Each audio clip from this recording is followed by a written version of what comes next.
The meeting room on Nexus Prime Station buzzed with nervous energy.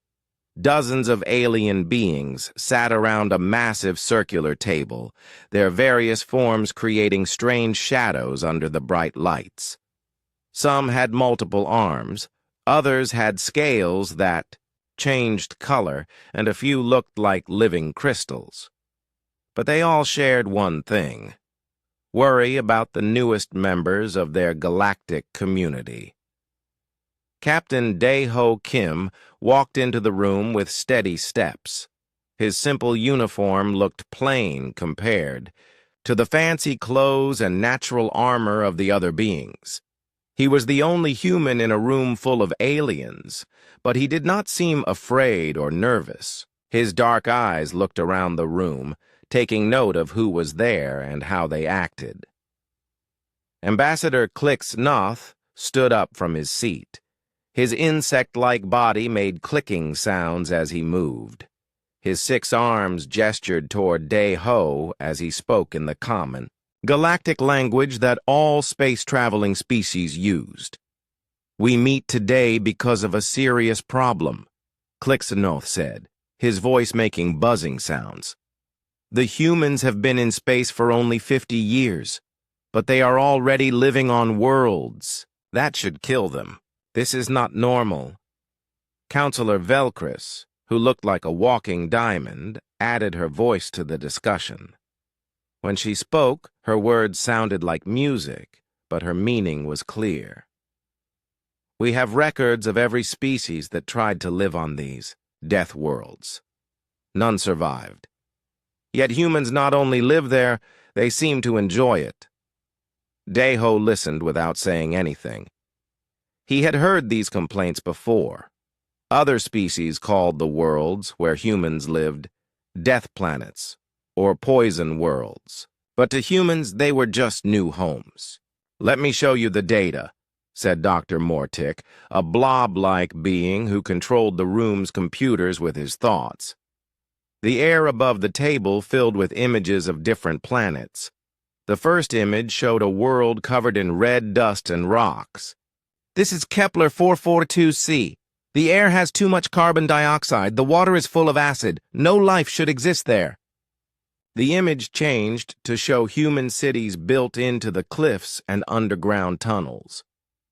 "Humans have lived there for 10 years. They call it New Busan." More images appeared. A planet where it rained acid every day. Another where the ground was so salty that nothing could grow. A world where the air pressure was so high it would crush most beings. On each one, humans had built towns and cities. "How do they do this?" asked General Vorth, a lizard-like being with sharp teeth. "My people tried to visit Kepler 442c for 1 day. 3 of my soldiers died just from breathing the air." "Perhaps they use special technology," suggested Engineer Quillop, her feathers changing from blue to worried orange. Dae-Ho finally spoke up. His voice was calm and quiet. "We do not use any special technology. We just adapt to where we live." The room fell silent. Then several beings started talking at once. "Impossible!" clicked Clix Noth. "No species can adapt that fast," sang Velcris. "They must be lying," roared General Vorth. Dae-Ho waited for them to quiet down. "On our home world, humans live in many different places. Some live where it is so cold that water turns solid. Others live where it is so hot that metal melts. We live in places with thin air high in the mountains. We live in wet forests full of deadly animals and poisonous plants. But those are natural environments on your home world," said Dr. Mortick. "These alien worlds are completely different." "Different, yes, but not impossible," Dae-Ho replied. "Humans have always lived in places that try to kill us. We learned to survive." Ambassador Clix Noth's eyes glowed red with anger. "You speak as if danger is normal for your species." "It is," Dae-Ho said simply. This answer made many of the aliens uncomfortable. Most species in the galaxy had evolved on safe, stable worlds. They built their technology to make life easier and safer. The idea of choosing to live in dangerous places was strange to them. Counselor Velcri spoke again, her musical voice now sounding worried. If humans can live anywhere, what stops them from taking over the galaxy? What if they decide they want our worlds too? We do not want your worlds, Deho said. We prefer the ones you cannot use. This way, everyone can be happy. But what about the balance of power? Asked General Vorth. If humans can live on 1,000 worlds, while we can only live on 10, you will become too powerful. Other voices joined in, all expressing the same fear. The humans were growing too fast, spreading to too many places. Soon they might be the largest civilization in the galaxy. Deho looked around the room at all the worried faces. He understood their fear, but he also saw the real problem. These aliens had lived easy lives for so long that they forgot how to deal with challenges. We are not trying to become powerful, he said. We are just trying to find new homes for our people. Earth is getting crowded, and we need space to grow. That is what every aggressive species says, muttered Engineer Quillop, her feathers now bright red. The accusations continued for hours. Some aliens suggested that humans were hiding secret weapons or using banned technology. Others thought humans might not be a natural species at all, but some kind of biological weapon created by an ancient civilization. Through it all, Deho remained calm and patient. He answered their questions honestly, but his answers only made them more worried. Yes, humans could eat food that would poison other species. Yes, they could breathe air that would burn alien lungs. Yes, they could survive in places where the temperature or pressure would kill most life forms. As the meeting went on, it became clear that the other species had already made up their minds. They saw humans as a threat that needed to be controlled. We cannot allow this to continue, Ambassador Klixnoth declared. Humans must be regulated. They must accept limits on where they can go and how fast they can expand. And if we refuse? Deho asked quietly. The room became very quiet. Several aliens looked uncomfortable, but General Vorth spoke for many of them. Then we will have to consider other options, the lizard said, showing his sharp teeth. Deho nodded slowly. He was not surprised by this response. Throughout human history, when people became successful, others often tried to tear them down instead of learning from them. I will take your message back to my government, he said. But I think you should know something about humans. We do not respond well to threats. Is that a threat in return? Klixnoth demanded. No, Deho said, standing up to leave. It is just information. Humans have survived ice ages, volcanic eruptions, plagues, and wars with each other. We have always found ways to overcome challenges. Perhaps instead of trying to stop us, you should ask yourselves why you cannot do the same. He walked toward the door, then turned back one more time. We came to the stars hoping to make friends. We still hope for that. But if you choose to be enemies instead, that is your decision to make. After he left, the aliens sat in worried silence. They had called this meeting to discuss the human problem, but now they had a bigger problem. How do you control a species that thrives on the very things that would destroy you? The seeds of conflict had been planted, though none of them knew just how badly they had misunderstood their human neighbors. 3 months had passed since the meeting on Nexus Prime. Ambassador Baksu Park sat in his office on Earth's orbital station, reading reports about increasing tensions with alien governments. Several human colonies had reported strange visits. from alien ships that came to inspect their settlements. The aliens claimed they were just checking on human welfare, but everyone knew they were really looking for weaknesses. The door to his office chimed, and his assistant entered carrying an elegant package. The box was made from some kind of smooth, pearl-colored material that seemed to glow with its own light. "This just arrived by diplomatic courier, sir," the assistant said. "It's from the Veltaran government." Boksu examined the package carefully. The Veltarans were known throughout the galaxy as the most cultured and refined species. Their world was considered the center of galactic art, music, and fine cuisine. They rarely bothered with younger species like humans. Inside the glowing box, Boksu found 2 items. The first was an invitation written on what looked like golden metal but felt soft as silk. The writing was beautiful, with flowing letters that seemed to dance across the surface. The High Council of Veltaran Prime cordially invites Ambassador Boksu Park and a delegation of 12 honored humans to attend the Grand Feast of Unity. This celebration, held once every 10 years, brings together the most respected civilizations in our galaxy to share in friendship and cultural exchange.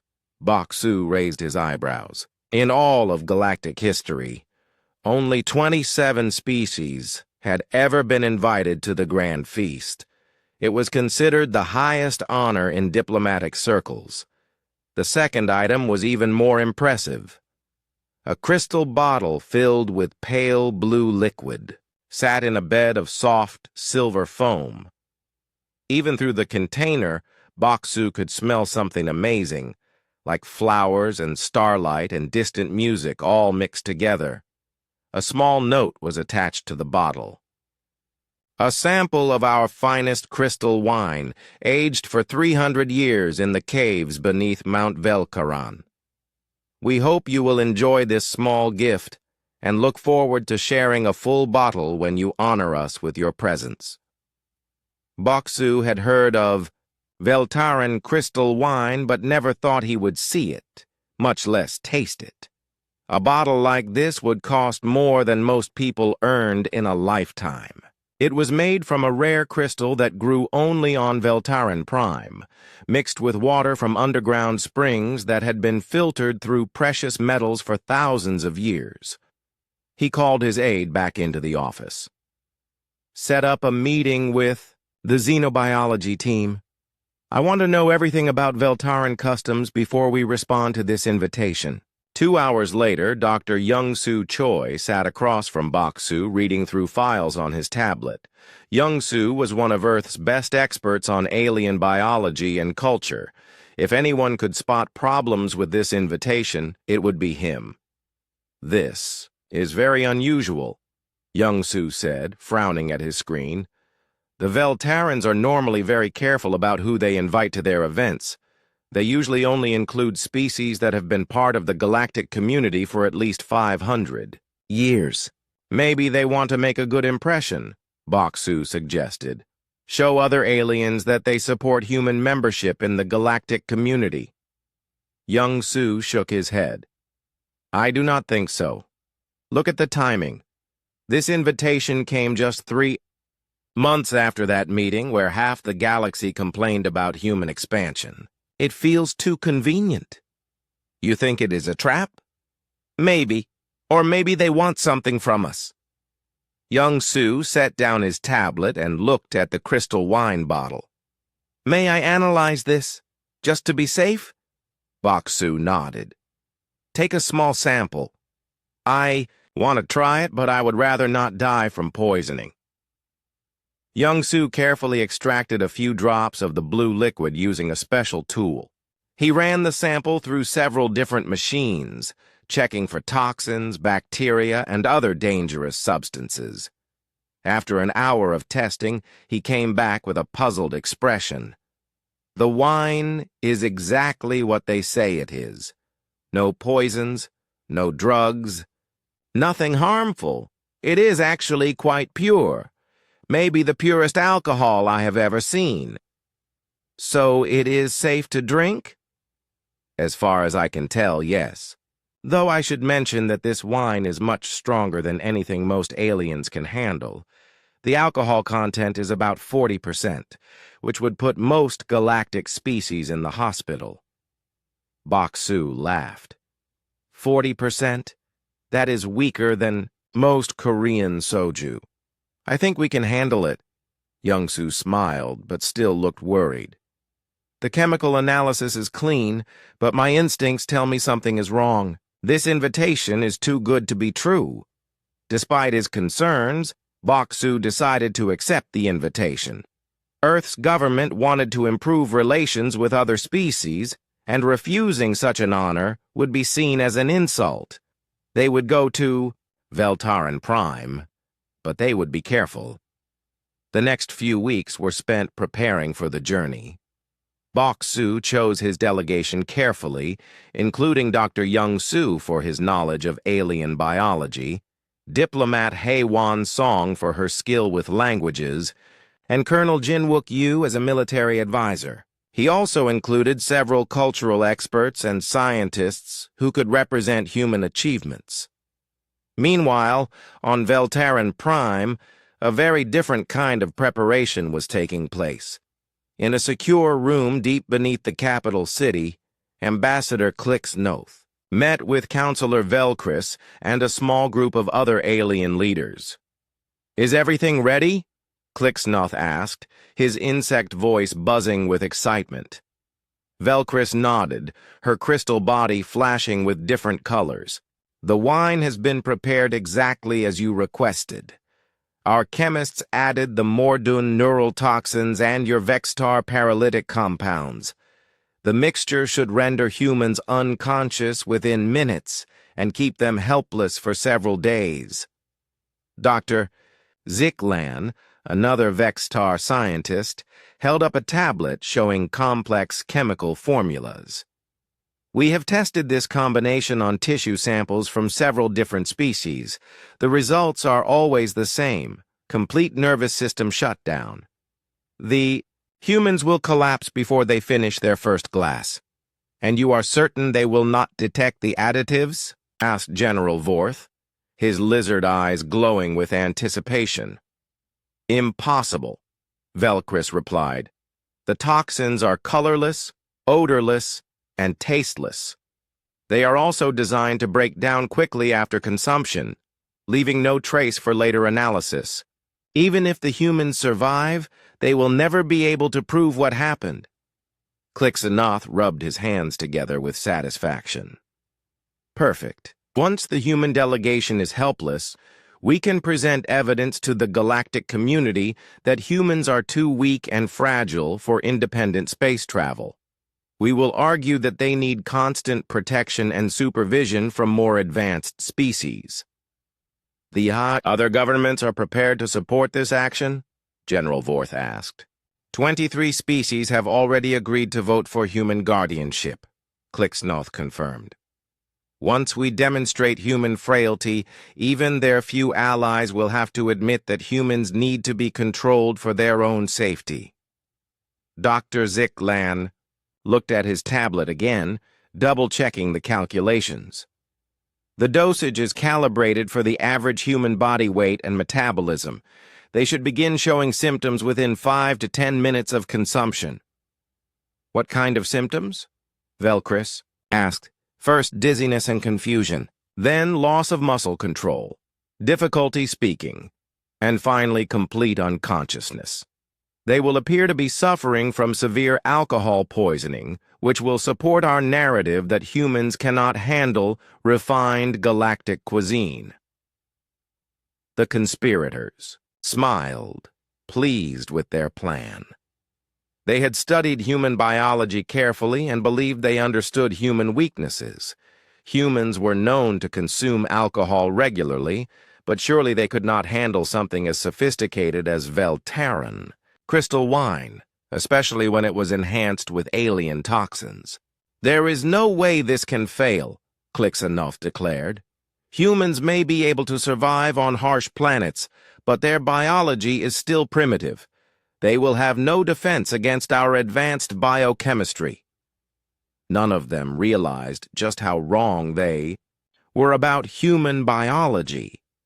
They had made the same mistake that many others made when dealing with humans. They assumed that because humans looked simple and weak, they actually were simple and weak.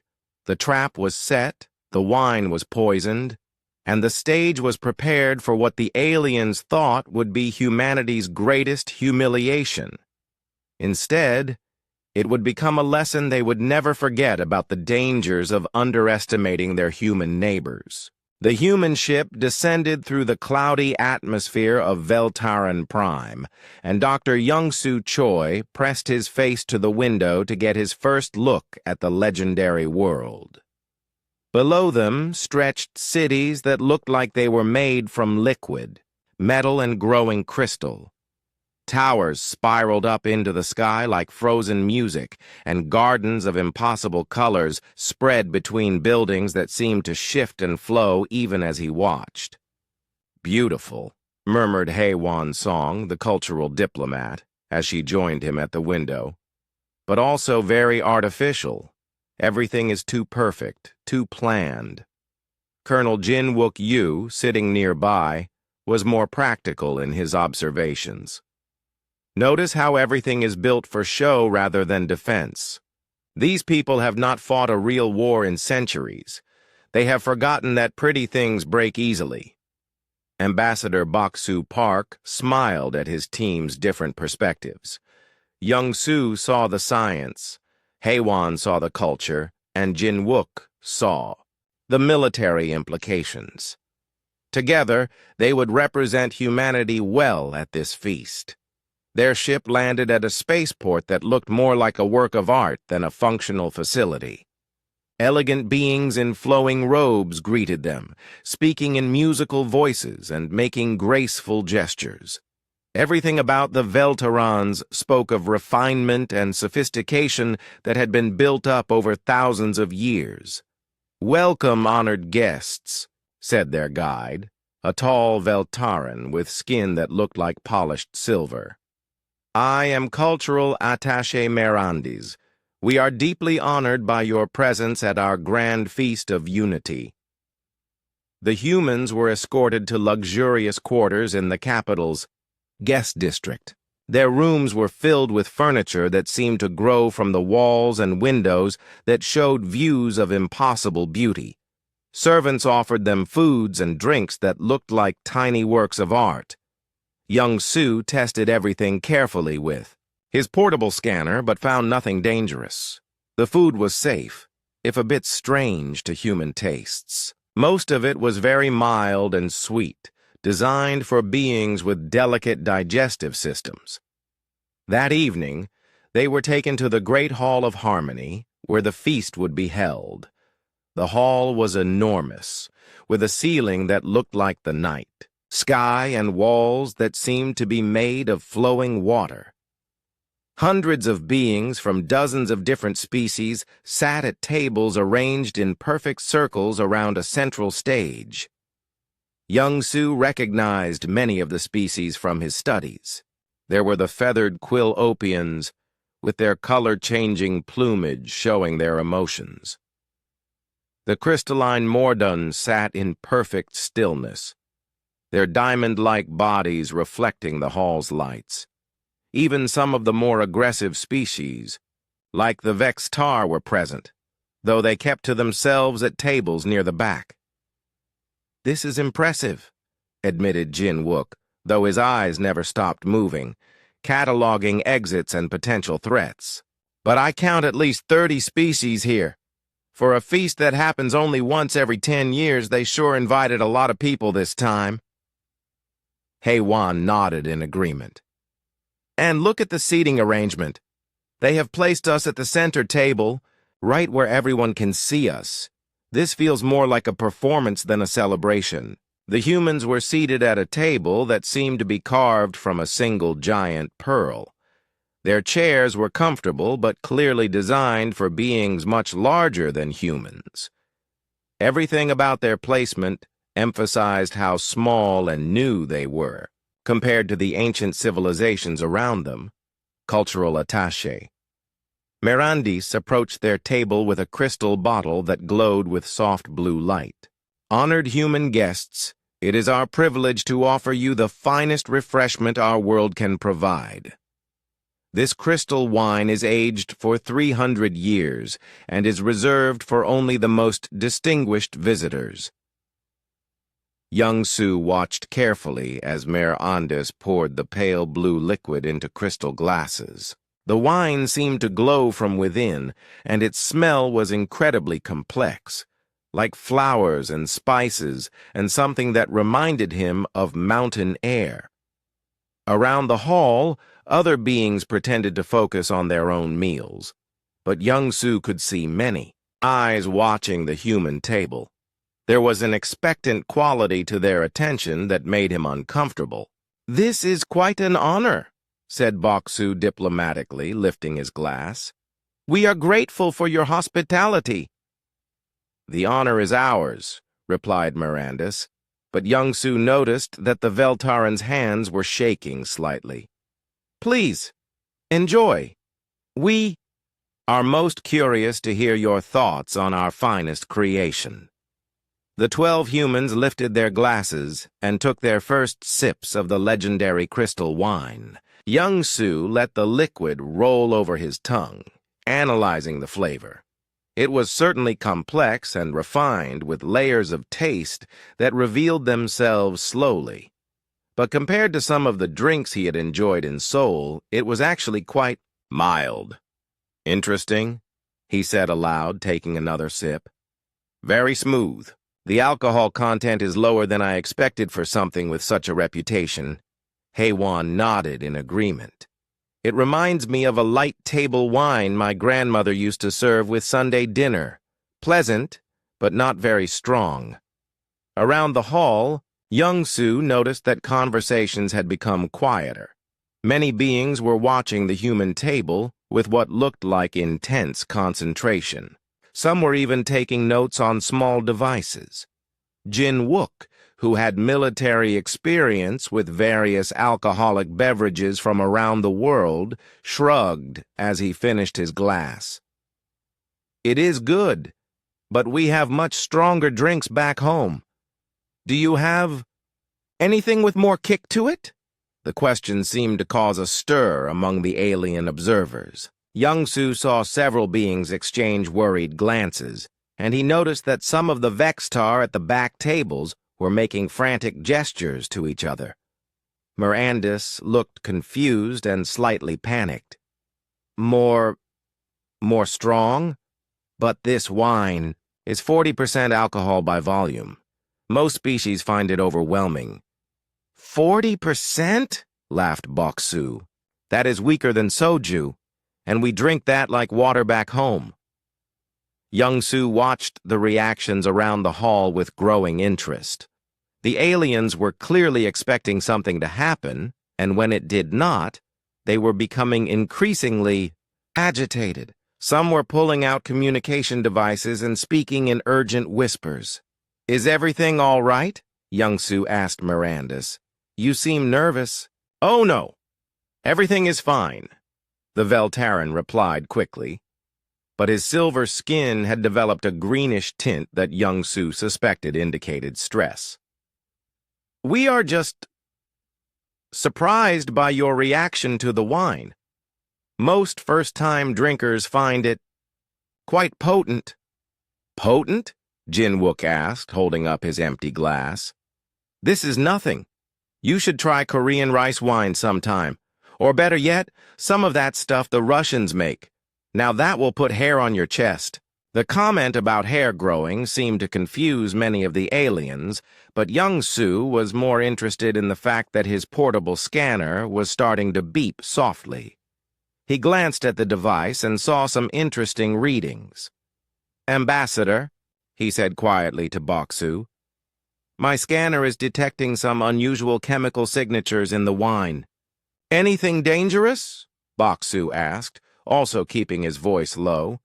Young Su studied the readings more carefully. There are some compounds here that I do not recognize. Complex organic molecules that were not in the sample I tested back on Earth.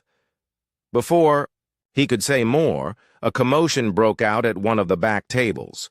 A Vextar official was speaking rapidly into a communication device, his insect voice rising to an angry buzz. Other aliens were gathering around him, all talking at once in their various languages. "What is happening over there?" Haywan asked. Mayor Andis looked even more stressed. Just some minor technical difficulties with the evening's entertainment. Nothing to worry about." But Young-Soo was starting to put the pieces together. The unexpected invitation, the perfect timing after the complaints about human expansion, the way everyone was watching them drink the wine, and now the presence of unknown chemicals in their drinks. "I think," he said quietly to his companions, "that we may have been invited here for reasons other than cultural exchange." Jin-Wook's hand moved instinctively toward where his sidearm would be if he were wearing it. "What kind of reasons?" "Kind where someone expects us to be unconscious by now," Young-Soo replied, taking another sip of the wine to test his theory. Around the hall, the agitation was growing. More aliens were pulling out communication devices, and several species were gathering in small groups for urgent conversations. The festive atmosphere was quickly being replaced by something that felt more like a crisis meeting. Young-Soo raised his glass toward the watching aliens and smiled. "Here is to galactic friendship," he announced loudly enough for many tables to hear. Then he drained the rest of his wine in one gulp and sat back to see what would happen next. 2 hours had passed since the humans finished their first glasses of crystal wine. Dr. Young-Soo Choi watched with growing amusement as the alien observers became increasingly frantic. What had started as subtle glances and whispered conversations had turned into barely concealed panic. At the Vextar table, Ambassador Clix Noth was speaking rapidly into a communication device, his insect eyes darting constantly toward the human delegation. Every few minutes, he would gesture to Dr. Ziklan, who would check readings on his medical scanner and shake his head in apparent disbelief. "Something is definitely wrong," Colonel Jin-Wook Yu observed quietly. "Half the room is acting like they are waiting for us to die." "Maybe they are," Young-Soo replied, taking another sip from his second glass of wine. His portable scanner continued to detect the strange chemical compounds, and his suspicions were growing stronger by the minute. Ambassador Bok-Soo Park was engaged in conversation with a group of Morden diplomats, but Young-Soo noticed that the crystalline beings kept asking odd questions about human health and whether anyone was feeling tired or unwell. "Are you certain you feel completely normal?" asked Counselor Velcris for the third time, her diamond-like body flashing with nervous colors. "No dizziness? No difficulty concentrating?" "I feel fine," Bok-Soo assured her. "Though I must say, your wine is quite mild. On Earth we have celebrations where people drink much stronger beverages all night long." This comment seemed to cause Velcris physical pain. Her body flickered from clear crystal to a sick yellow color, and she exchanged desperate glances with other aliens at nearby tables.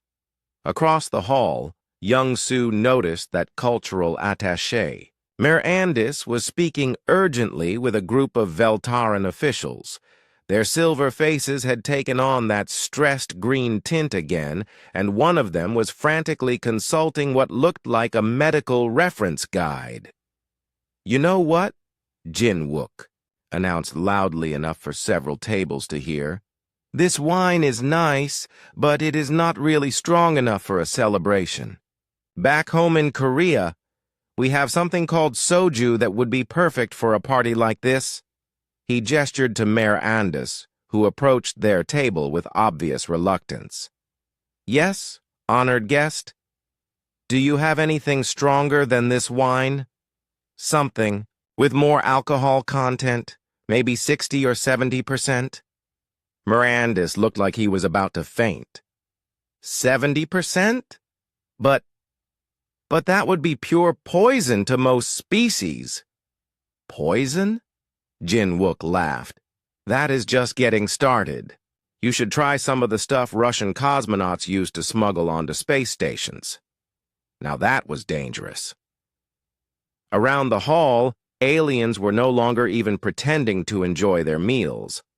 The Vextar table looked like a military command center, with several officials hunched over scanners and communication devices. The Quill-Opian delegates had turned bright red with alarm, their feathers standing on end. Dr. Ziklan finally stood up and approached the human table, trying to look casual but failing completely. His 6 arms carried various medical devices, and his compound eyes were focused intently on the humans. "Excuse me," he said, his voice buzzing with barely controlled urgency. "I am conducting a research study on how different species react to Veltaran cuisine. Would you mind if I took some basic medical readings?" Young-Soo smiled.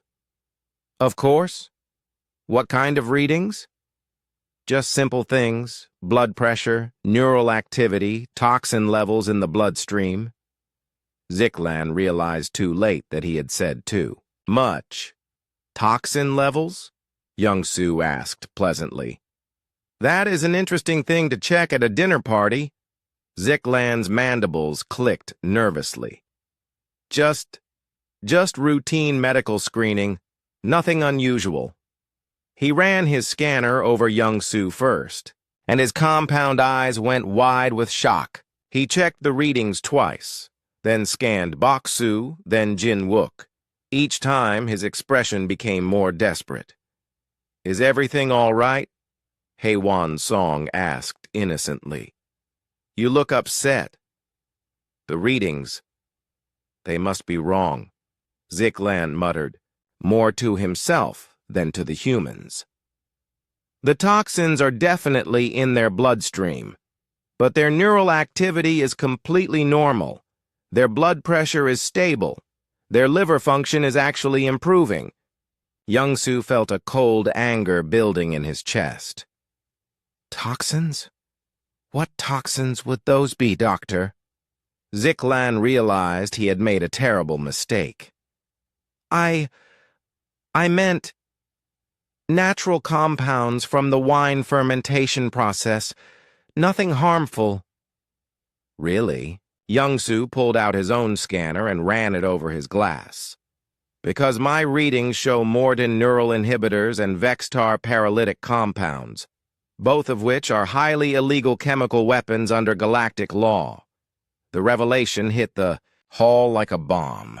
Conversations stopped completely as beings throughout the room turned to stare at the human table.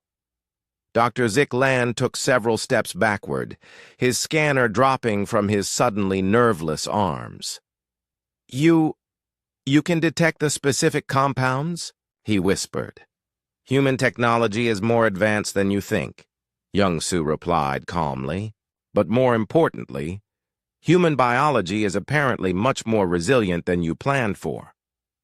Colonel Jin-Wook stood up slowly, his military bearing suddenly very obvious. "So let me understand this correctly. You invited us to a feast of friendship, and then you poisoned our drinks?" The accusations spread through the hall in waves as aliens translated for each other.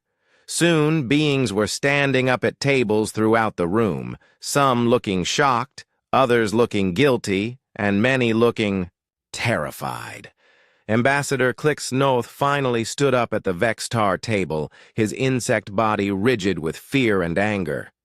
"This was not supposed to happen. The dosage was calculated for human body weight and metabolism. You should be unconscious by now." "Should we?" Bok-Soo asked mildly. "How disappointing for you." Dr. Ziklan was staring at his scanner readings, in disbelief. "The neural toxins are being metabolized faster than they can take effect. Their liver is processing the paralytic compounds. like they are simple alcohol. This is impossible. Young Su stood up and addressed the room in a clear voice that carried to every table. Ladies, gentlemen, and beings of various genders, I think there has been a misunderstanding about human biology. He held up his glass of poisoned wine. What you have given us tonight contains enough toxins to kill a dozen members of most species. But humans evolved on a world where we regularly consume substances that would be lethal to you. He took another drink from his glass, and several aliens gasped in horror. Our morning coffee contains caffeine, which is a neurotoxin. Our food is spiced with capsaicin, which triggers pain receptors in a way that would send most of you into shock. We eat fermented foods full of bacteria that would cause fatal infections in species with less robust immune systems. More aliens were standing now, and Young Su could see fear in many of their faces. We drink alcohol concentrations that would put you in intensive care, and we do it for fun. Our ancestors survived by eating plants that tried to poison them, animals that tried to kill them, and living in environments that would be classified as biological hazard zones. He raised his glass toward the alien audience. So, thank you for this lovely wine. The neural toxins add an interesting bitter note to the flavor, and the paralytic compounds give it a nice tingling sensation. But next time, if you really want to impress us, you might want to try something stronger. With that, he drained the entire glass and sat back down. The hall erupted in chaos as aliens began shouting in dozens of languages, but Young Su barely noticed. He was too busy watching the expressions of shock and terror on the faces of beings who had just learned that their most deadly weapons were, to humans, nothing more than seasoning for a pleasant evening drink. The trap had failed completely, but Young Su suspected that the real consequences were just beginning. The chaos in the Great Hall of Harmony was like nothing Dr. Young Su Choi had ever seen. Aliens were shouting in dozens of languages, some pointing accusingly at each other, others backing away from the human table as if the humans might explode at any moment. The careful diplomatic atmosphere had completely collapsed. Ambassador Clixnoth was arguing loudly with Counselor Velcris, his insect voice rising to an angry buzz.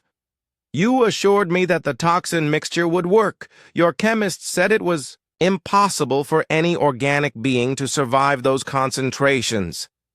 Our calculations were perfect, Velcris replied, her crystal body flashing angry red. No known species has the biological systems to process those compounds safely. The humans should be dead. Young Su stood up and tapped his glass with a utensil, creating a clear ringing sound that cut through the noise. The hall gradually fell silent as hundreds of alien eyes turned toward him. Since there seems to be some confusion about human biology, he said calmly, perhaps I should explain how we work. He activated his portable holographic projector, filling the air above their table with a three-dimensional image of human anatomy. The display showed organs, blood vessels, and cellular structures in bright, easy-to-understand colors. This is a human liver, Young Su began, highlighting the organ in green. It is designed to filter toxins from our bloodstream, but unlike the livers of most species, ours evolved to handle massive amounts of poison on a daily basis. He changed the display to show molecular structures. Humans regularly consume ethanol, which is a cellular toxin that damages most life forms. We also eat caffeine, which interferes with neural function, capsaicin, which triggers pain responses, nicotine, which disrupts nerve signals, theobromine, which would kill many of your pets. Dr. Ziklan had pulled out his own scanner and was frantically taking readings of the humans from across the room. This is impossible, he muttered. Their blood alcohol content should be fatal, but their brain function is completely normal.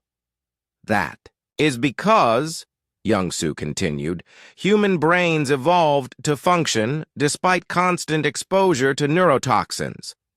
Our ancestors lived by trial and error, eating plants to see which ones would kill them and which ones were safe. The humans who survived were the ones whose bodies could handle the most poison. He changed the holographic display to show human digestive systems. Our stomachs produce acid strong enough to dissolve metal. Our intestines are home to billions of bacteria that would cause fatal infections in most species. We literally live in symbiosis with organisms that you would classify as biological weapons. Around the hall, aliens were taking notes frantically or consulting their own medical databases. The Quillopian delegation had turned pale yellow with shock, their feathers lying flat against their bodies. Tae-hyun Lim, one of the human mining engineers in the delegation, stood up to add his perspective. Dr. Choi is just talking about normal, human biology, he said cheerfully. You should see what we eat for breakfast. He pulled out his personal tablet and showed pictures of a typical Korean meal. This morning I had kimchi, which is vegetables fermented with bacteria, coffee, which contains natural pesticides that plants use to kill insects, and rice wine, which is about 20% alcohol. The images on his tablet showed colorful, spicy-looking food that made several aliens step backward. The kimchi alone contains enough lactobacillus bacteria to cause fatal digestive problems in most species, Tae-hyun explained. The coffee has caffeine levels that would put a Veltaren in the hospital. And the rice wine? Well, that is just for flavor. Young-Soo nodded and returned to his presentation. Human children start building poison resistance from birth. Our mother's milk contains antibodies from every toxin she has ever been exposed to. By the time we are adults, our immune systems have cataloged thousands of potential threats. He showed a new image of human cellular structure. Our cells repair themselves constantly because they are always under attack from the substances we consume for pleasure. Alcohol damages our liver, so our liver grows new cells. Caffeine stresses our nervous system, so our neurons develop stronger connections. General Vorth, the lizard-like being, spoke up from his table. Are you saying that humans become stronger by poisoning themselves? In a way, yes, Young-Soo replied. We call it building tolerance. The more toxins we are exposed to, the better our bodies become at handling them. What you gave us tonight was certainly unpleasant, but our systems treated it like any other alcoholic beverage. Dr. Ziklan was staring at his scanner in disbelief. The neural toxins are completely gone from their bloodstream, processed and eliminated in under 3 hours. Most species would need medical intervention to survive even trace amounts. That is nothing, laughed Colonel Jin Wook-yu. You should see what happens when humans get sick. We take medicines that would kill healthy members of other species, just to feel better. He pulled up information on his tablet about common human medications. Aspirin, which prevents blood clotting and can cause internal bleeding. Acetaminophen, which is toxic to liver cells. Antibiotics, which are literally designed to kill living organisms. The alien audience was becoming increasingly agitated as they realized the implications of what they were learning. Wait, said Engineer Quillop, her feathers now bright orange with alarm. If humans can survive these toxins, what about the environments you live on? Those death worlds we cannot approach? Young-Soo smiled. Those are not death worlds to us. They are just places with interesting challenges. He changed his holographic display to show images of Earth environments. Humans live in deserts where the temperature reaches 60 degrees Celsius. We live in polar regions where water freezes solid. We climb mountains where the air is too thin for most life forms to survive. More images appeared, showing human cities in what looked like impossible locations. We build settlements in swamps, full of disease-carrying insects. We live near volcanoes that spew toxic gases. We even live in places where the ground is so polluted with heavy metals that plants cannot grow. But how? Asked Counselor Velcris, her crystal body flickering with confused colors. Because, Young Su replied, humans do not avoid dangerous environments. We adapt to them. Our bodies change to handle new challenges. Our technology helps us survive where our biology is not enough, and our culture teaches us to see danger as just another problem to solve. He gestured toward his fellow humans who all looked completely healthy despite having consumed what should have been lethal doses of alien toxins. You tried to poison us tonight because you thought human biology was primitive and weak, but you made the same mistake that many others have made. You confused simple with fragile. Young Su deactivated his holographic projector and sat back down at the table. Humans may not look as impressive as species with natural armor or energy, weapons, but we have something more valuable. We have the ability to survive and thrive in conditions that would destroy almost any other form of life. The hall was completely silent now, as hundreds of alien beings struggled to process what they had learned. Their carefully planned trap had not only failed, it had revealed just how badly they had misunderstood their human neighbors. Young Su picked up his glass and raised it toward the shocked alien audience. So thank you again for the wine. It was educational for all of us. He took one more sip and smiled as he watched several aliens faint from pure shock. The tension in the Great Hall of Harmony was thick enough to cut with a knife. Dr. Young Su Choi could see that the alien conspirators were struggling to figure out what to do next. Their perfect plan had not just failed, it had backfired spectacularly, revealing more about human capabilities than any diplomatic meeting ever could. Ambassador Clicksnoth was speaking rapidly with Dr. Ziklan and several other Vextar officials at their table. Young Su could not understand their language, but their body language was clear enough. They were panicking. "We need to leave," Young Su heard Clicksnoth say in Galactic Standard, apparently forgetting that humans had excellent hearing. "If the humans report this to the Galactic Council, we could face charges of attempted murder of diplomats," added Dr. Ziklan nervously. "That is an act of war under galactic law." Young Su pretended to be focused on his meal while listening carefully to the conversation.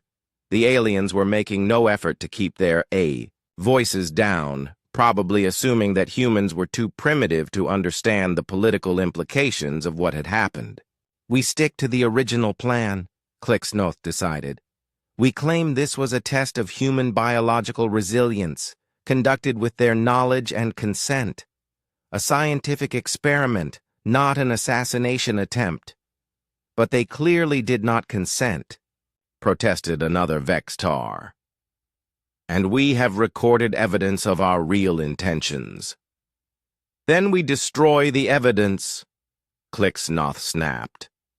"And we make sure the humans cannot prove what really happened here." Young Su caught the eye of Colonel Jin Wook, and made a subtle gesture toward his portable recording device. Jin Wook nodded slightly, confirming that he was also capturing the aliens' conversation. At the Mordun table, Counselor Velcris was having her own crisis, meeting with her crystal-bodied colleagues. Their bodies were flashing with rapid color, changes that Young Su recognized as signs of extreme stress. "The humans know," one of them said in their musical language, apparently not realizing that several humans in the delegation understood multiple alien tongues. They detected the toxins and identified them specifically. Our involvement cannot be hidden. Then we claim we were manipulated, Velcris replied. We say the Vextar told us the compounds were harmless flavor enhancers. That will not work, another Mordan pointed out. We helped develop those toxins in our own laboratories. Our chemical signatures are all over them. Youngsu decided it was time to take action. He stood up and walked casually toward the restroom facilities, passing close to the Vextar table. As he walked by, he heard Klixnoth speaking quietly into a communication device. Yes, I understand the implications, the ambassador was saying. If other species learn what humans are truly capable of, our entire strategy for galactic control will collapse. We cannot allow these humans to leave Veltaran Prime alive. Youngsu felt a chill run down his spine. The situation had just escalated from attempted poisoning to planned murder. He continued to the restroom, where he immediately activated his emergency communication device to send a message to Earth's diplomatic corps. Priority 1. Alert, he transmitted. Human delegation on Veltaran Prime under immediate threat. Attempted assassination by alien coalition. Request immediate. Backup and authorization for defensive action. When he returned to the hall, Youngsu noticed that more aliens were arriving. These newcomers were not dressed in the elegant robes of diplomats. They wore plain, functional clothing and carried what looked like advanced weapons. Hai Wan Song approached him as he sat back down. "We have a problem," she said quietly. "I have been watching the doors. They have posted guards at all the exits. We are trapped." Ambassador Bok Su Park leaned over to join the conversation. "I just tried to contact our ship. All communications are being jammed. Someone does not want us talking to the outside world." Colonel Jinwook Yu was studying the new arrivals with professional interest. 24 guards armed with energy. Weapons and stun devices. They are positioned to prevent escape, but not to start a fight in a room full of diplomats. They want to take us alive if possible. Youngsu looked around the hall and realized that most of the legitimate diplomatic guests were being quietly escorted out through side doors. Only the conspirators and their allies remained, along with the human delegation and the newly arrived security forces. Cultural attaché Merandis approached their table, his silver face showing obvious distress. "Honored guests, I am afraid there has been a change in the evening schedule. You are requested to remain here for additional cultural discussions." "Requested by whom?" Boksu asked politely. By the hosts of this evening's celebration," Merandis replied, clearly uncomfortable with the lie. Youngsu stood up and addressed the room in a clear voice. "Before we continue with any cultural discussions, I think we should address the fact that someone just tried to murder the entire human delegation." The remaining aliens fell silent, but Youngsu could see guilt and fear on many faces. "The wine we were served tonight contained Mordan neural toxins and Vextar paralytic compounds," he continued. "Both substances are classified as chemical weapons under galactic law. Their use against diplomatic representatives is considered an act of war." Ambassador Klixnoth finally stood up, his insect body rigid with anger. "You have no proof of these accusations. We offered you our finest hospitality, and you respond with paranoid delusions." Youngsu smiled and pulled out his recording device. "Actually, I have quite a bit of proof." He activated the device, and Klixnoth's own voice filled the hall. "If other species learn what humans are truly capable of, our entire strategy for galactic control will collapse.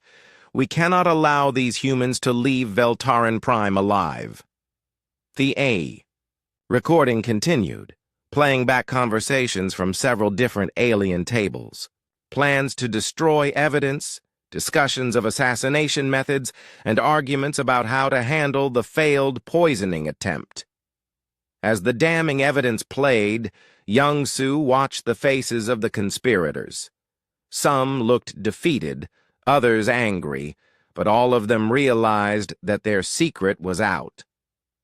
"So," Young Su said when the recording finished, "shall we discuss this like civilized beings, or do you prefer to continue with murder attempts and false imprisonment?"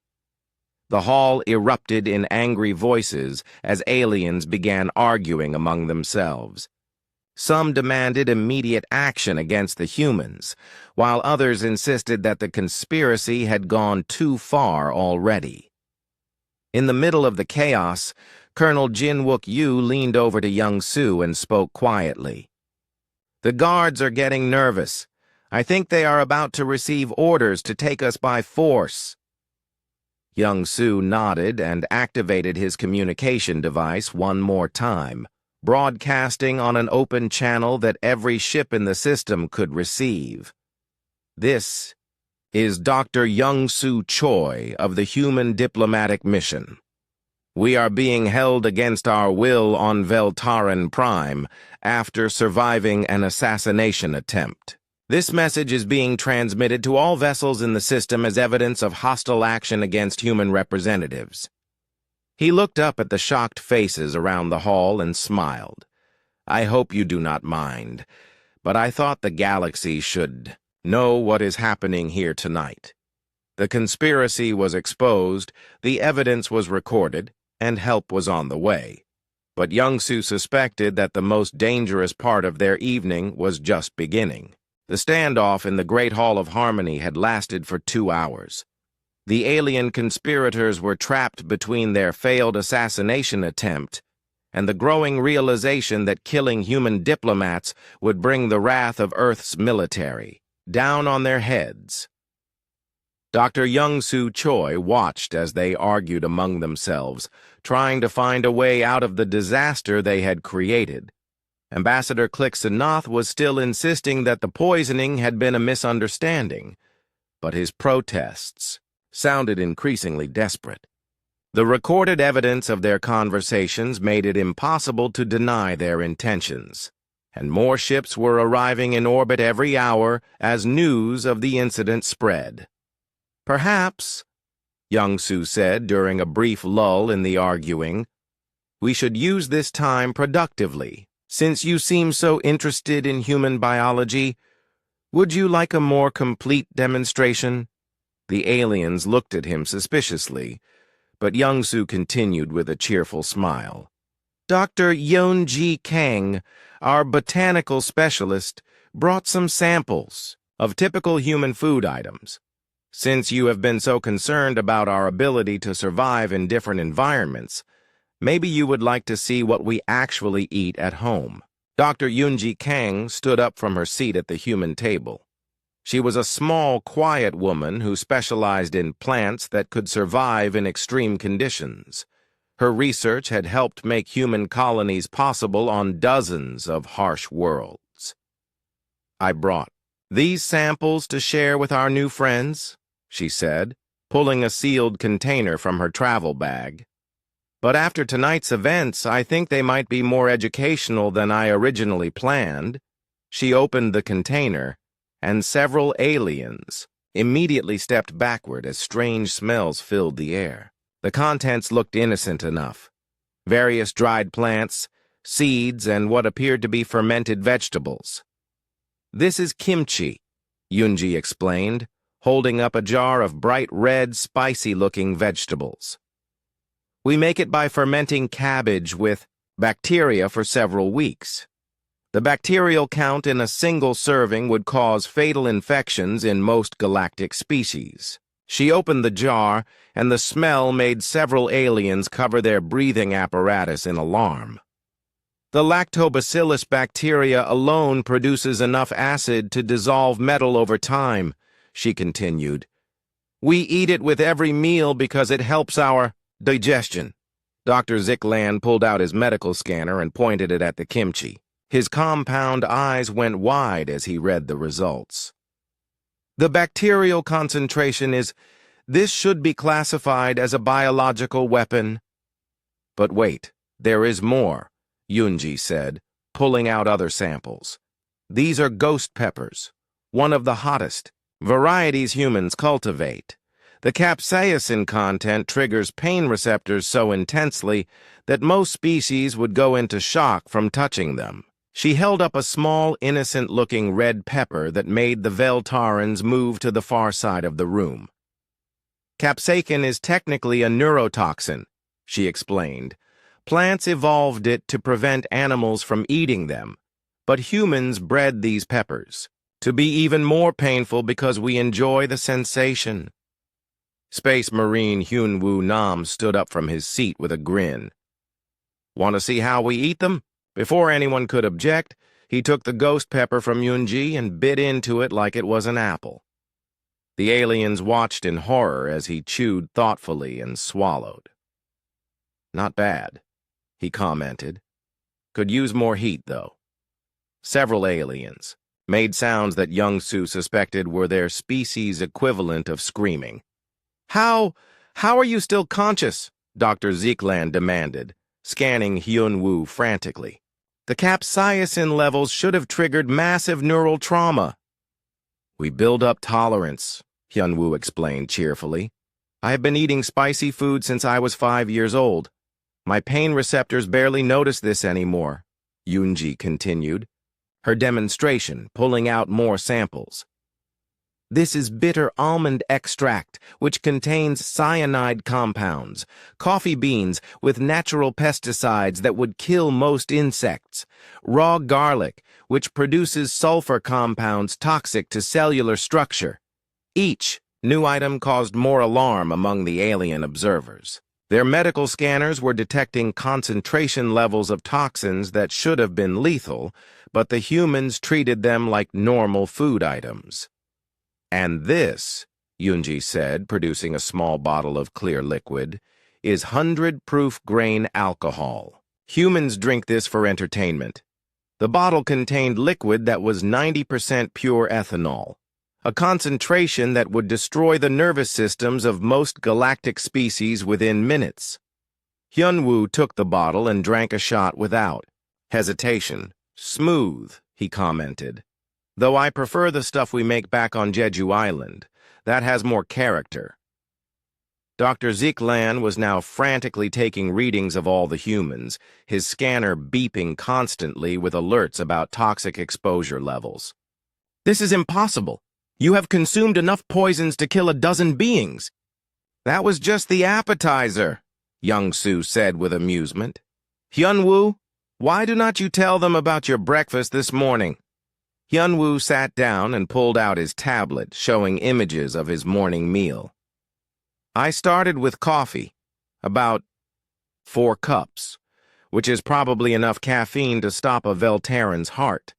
Then I had some fermented fish sauce with my rice, which contains bacteria levels that would overwhelm most immune systems.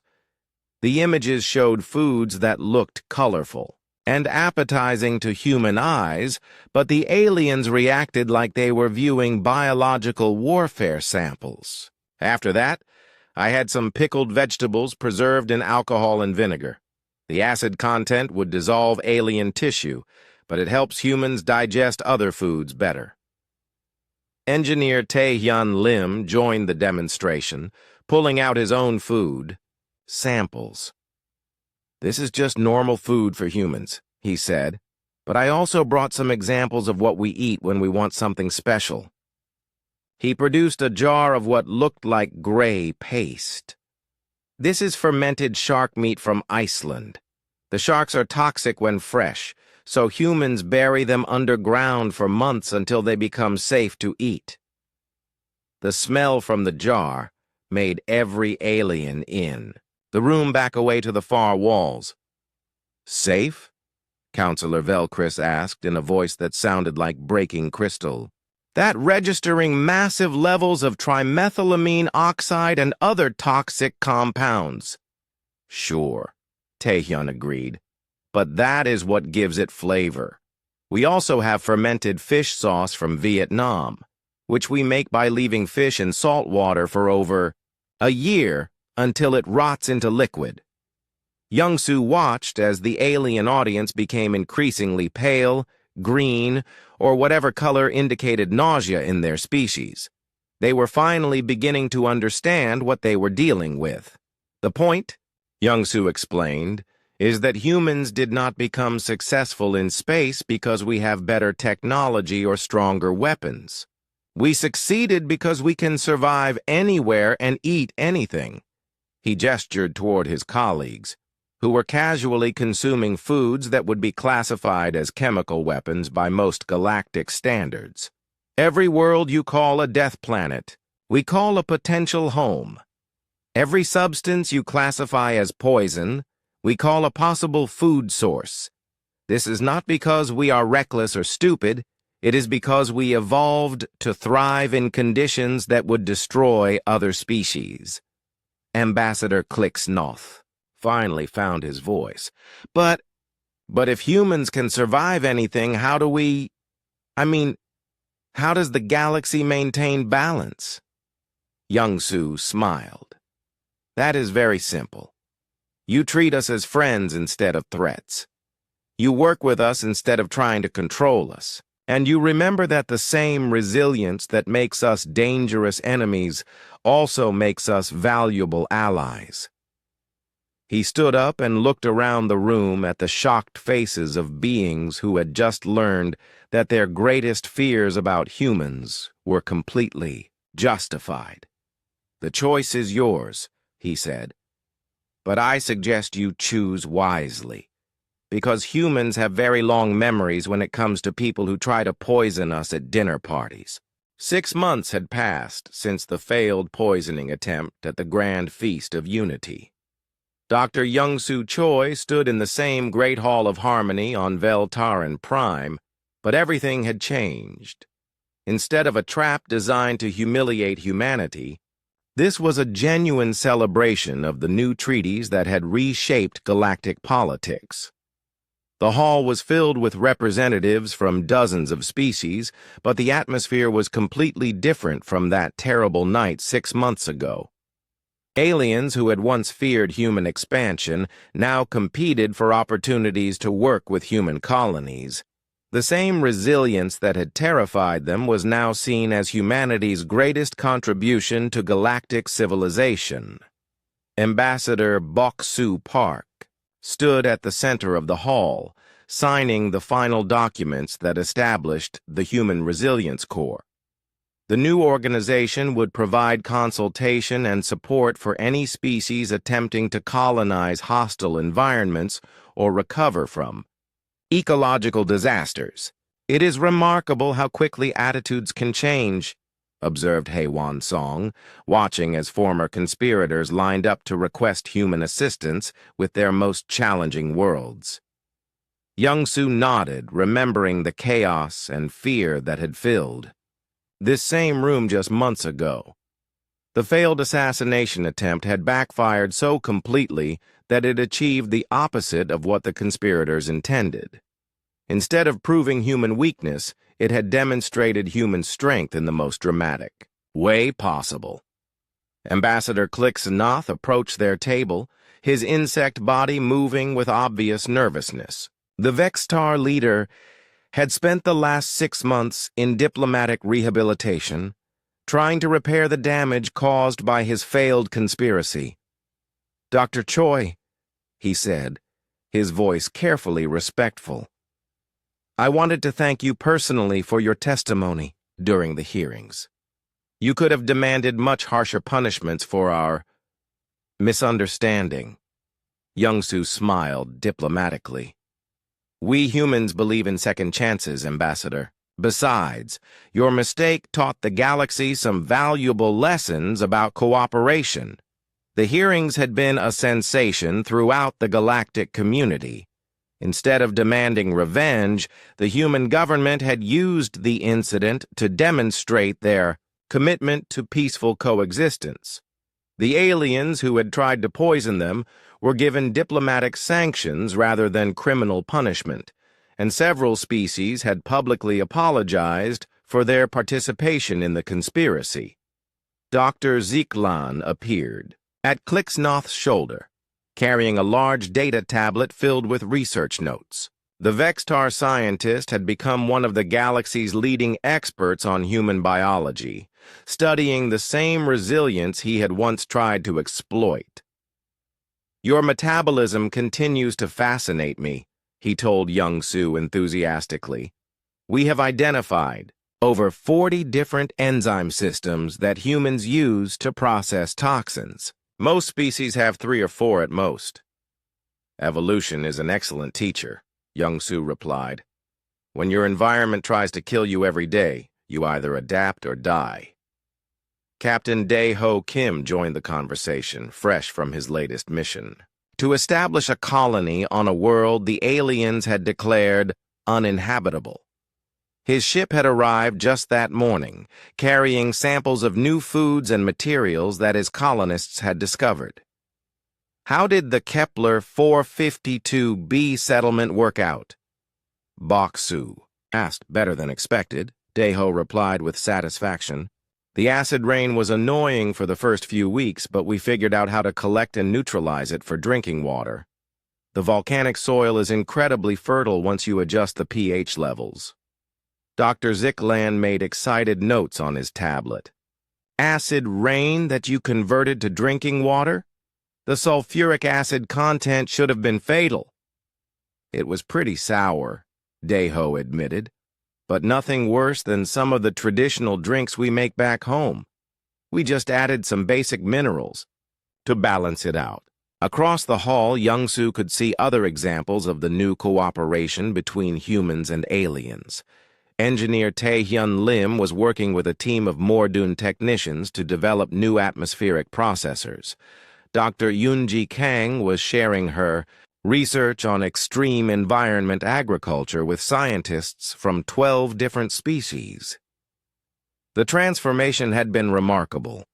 Species that had once viewed humans as a threat now saw them as the solution to their greatest challenges. Worlds that had been written off as uninhabitable were now being colonized with human assistance. Resources that had been inaccessible due to hostile environments were now being extracted using human expertise. Counselor Velkris approached the human table, her crystal body showing colors that Young Su had learned indicated respect and admiration. The Morden leader had become one of humanity's strongest supporters after witnessing the failed poisoning attempt. "Dr. Choi, I wanted to discuss the proposal for joint research on the Arcturus system," she said, her musical voice carrying notes of excitement. "Our analysis shows 3 worlds with extreme environments that might be suitable for human settlement." "What kind of extreme environments?" Young Su asked with interest. "One world has surface temperatures that reach 200 degrees Celsius. Another has an atmosphere that is 90% methane. The third is covered in crystalline formations that emit constant radiation." Young Su consulted his tablet, checking the preliminary data. "Interesting. The high-temperature world might work for specialized manufacturing. The methane atmosphere could be perfect for certain types of agriculture. And the radiation world, well, that could be useful for developing new medical treatments." Velkris flashed bright blue with amazement.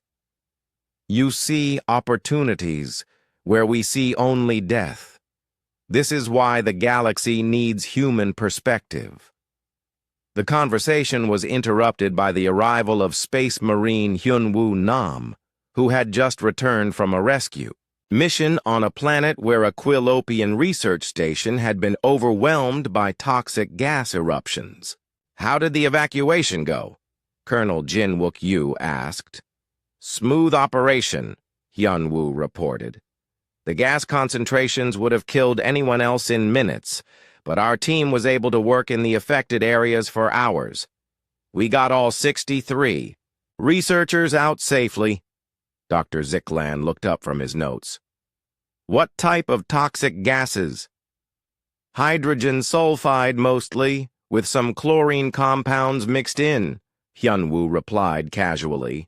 Pretty nasty stuff, but nothing we could not handle with basic protective gear. The Vextar scientist made more frantic notes. Hydrogen sulfide at volcanic concentrations should have caused immediate unconsciousness, even with protective equipment. It was unpleasant, Hyunwoo admitted. But we have dealt with worse during training exercises on Venus.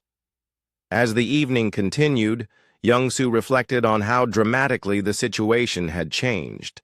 The failed conspiracy had revealed human capabilities to the galaxy in a way that no amount of peaceful demonstration could have achieved. By trying to prove human weakness, the aliens had instead proven human strength. Cultural attaché Mayor Andis, who had suffered greatly from the embarrassment of hosting an assassination attempt, approached with a special bottle of wine. "Dr. Choi," he said nervously, "I wanted to offer you a sample of our newest vintage. It is completely natural, with no additives of any kind." Young-soo accepted the glass and took a sip. Excellent flavor, much better than the last batch. Mirandis looked relieved. "We have changed our entire winemaking process based on human recommendations. No more chemical enhancements, just pure fermentation." "Sometimes the old ways are the best ways," Young-soo agreed. As the celebration continued into the night, Young-soo watched as humans and aliens worked together on projects that would have been impossible just months ago. The Human Resilience Corps was already planning expeditions to 12 hostile worlds. Joint research projects were developing new technologies for extreme environment survival, and most importantly, species that had once feared each other were learning to trust and cooperate. Ambassador Clixnoth raised his glass for a toast, his voice carrying throughout the hall. "To the humans who taught us that strength comes not from avoiding challenges, but from embracing them." The hall erupted in cheers from dozens of different species, each celebrating in their own way. Young-soo raised his own glass in response. "To our galactic neighbors, who learned that friendship is stronger than fear." As he drank the completely safe, unaltered wine, Young-soo smiled at the irony. The aliens had tried to poison humanity's wine, only to learn that humans were already accustomed to much stronger drinks. But in the end, they had all learned something more important: that the galaxy was big enough for everyone, as long as they worked together instead of against each other.